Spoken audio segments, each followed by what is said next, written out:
നമസ്കാരം. Any time ന്യൂസിലെ പ്രശ്നോത്തരി എന്ന പരിപാടിയിലേക്ക് എല്ലാവർക്കും സ്വാഗതം. നമ്മളിപ്പോൾ നിൽക്കുന്നത് തൃശ്ശൂർ പാർലിക്കാട് നൈമിഷാരണ്യം എന്ന് പറയുന്ന സത്രത്തിന് മുന്നിലാണ്.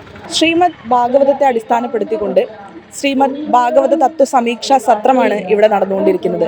10 ദിവസങ്ങളിലായി നടക്കുന്ന ഈ പരിപാടിയിൽ വലിയ ജനസാഗരം തന്നെയാണ് എത്തിച്ചേർന്നിരിക്കുന്നത്. ഇവിടെയുള്ള ഭക്തജനങ്ങളുടെ അഭിപ്രായങ്ങളിലേക്ക് നമുക്ക് നോക്കാം. അമ്മയുടെ പേരെന്താണ്? ഇന്ദിരാ രാജ. എവിടെ വീട്? വീട് നാട്ടിൽ കോഴിക്കോടാണ്. പക്ഷെ ഞങ്ങൾ 22 കൊല്ലമായിട്ട് മകൻ്റെ കൂടെ ബാംഗ്ലൂരാണ്.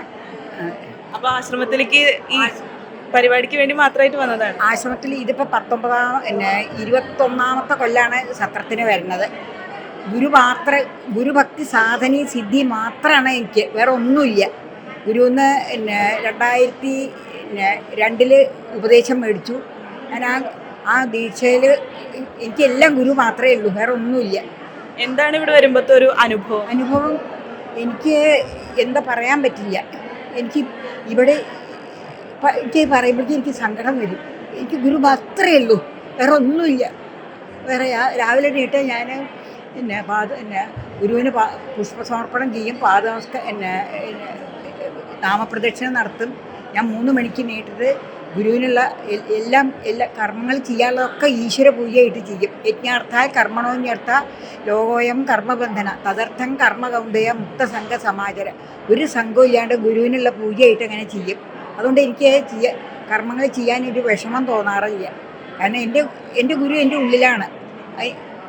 കാരണം എപ്പോഴും അതുകൊണ്ട് എന്തെങ്കിലും വിഷമം വന്നാലും ഞാൻ എൻ്റെ ഉള്ളിലേക്ക് അത് അഷ്ടാവക്രഗീത പറയേണ്ട അഹോ അഹം നമോ മഹ്യം.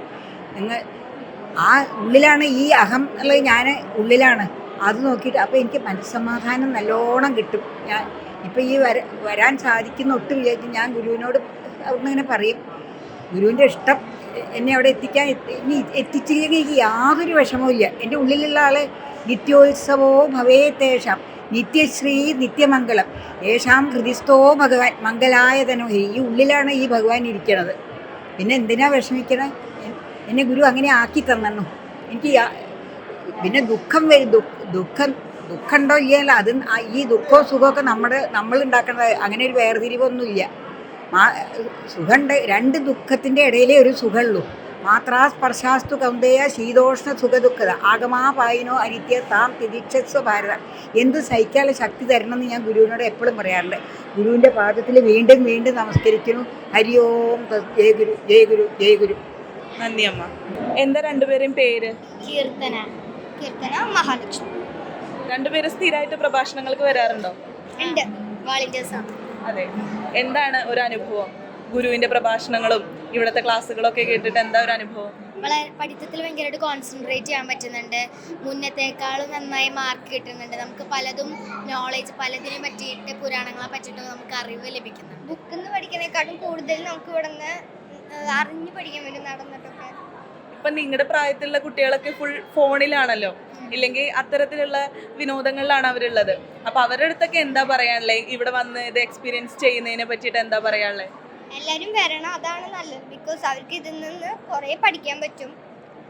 നമുക്ക് പുരാണങ്ങളെ പറ്റിയിട്ടൊന്നും ഇപ്പോഴത്തെ മിക്ക ആൾക്കാർക്കും അറിയില്ല. ഇങ്ങോട്ട് വന്നാൽ നമുക്ക് സാമൂഹ്യത്തിൽ എന്തൊക്കെ നടക്കുന്നതെന്ന് അറിയാൻ പറ്റും. നമുക്ക് വേണ്ടിയിട്ട് ഇവർ എഫേർട്ട് എടുക്കണ പോലെയാണ് തോന്നാറുള്ളത്. നല്ലൊരു ഓപ്പർച്യൂണിറ്റിയാണ് ഇത്. ആരും മിസ് ചെയ്യാണ്ടിരിക്കാൻ ഞാൻ റിക്വസ്റ്റ് ചെയ്യണം. ഇവിടെ വന്നു കഴിഞ്ഞാൽ അവർക്ക് നല്ലൊരു നോളേജാണ് കിട്ടുന്നത്. ഇപ്പോൾ പുരാണങ്ങളൊക്കെ ഇങ്ങനെ കഥകളിലൂടെയാണല്ലോ പഠിക്കുന്നത്. അപ്പോൾ കുട്ടികൾക്കൊക്കെ കഥ കേൾക്കാൻ വലിയ താല്പര്യമായിരിക്കും. അപ്പോൾ അങ്ങനെ പഠിക്കുന്നത് കൊണ്ടുള്ളൊരു ഗുണം നിങ്ങൾക്ക് എന്താ തോന്നിയത്? ഞങ്ങൾക്ക് തോന്നിയെന്ന് വെച്ച് കഴിഞ്ഞാൽ നമ്മൾക്ക് ഈ മെയിനായിട്ട് നമുക്ക് കഥ കേൾക്കാൻ എക്സ്പീരിയൻസ് ചെയ്യണം. ഫോണിൽ കാണുന്നതൊക്കെ കൂടുതൽ കഥ കേൾക്കാനാണ്. അടുത്തിരുന്ന് പറഞ്ഞു തരുമ്പോൾ അവൻ കൂടുതലും ഇഷ്ടമാണ്. പ്രത്യേകിച്ച് ഉറങ്ങുന്ന സമയത്ത് അമ്മൂമ്മമാരുടേന്നും അവരെ നമുക്ക് കഥ കേൾക്കുമ്പോൾ ഭയങ്കരമായിട്ടൊരു ഇൻസ്പിറേഷനാണ്. ഒരു ക്യൂരിയോസിറ്റി ഉണ്ടാവും. അടുത്ത് എന്താണ് നടക്കാൻ പോകുന്നത്, അവരാരൊക്കെയാണ്, അവരുടെ പേരെന്തൊക്കെയാണ്, അവരുടെ ഭാര്യമാരെന്തൊക്കെ, കുട്ടികളെന്ന്, അങ്ങനെ ഒരു ക്യൂരിയോസിറ്റി ഉണ്ടാവും കാര്യങ്ങളൊക്കെ കേൾക്കുമ്പോൾ.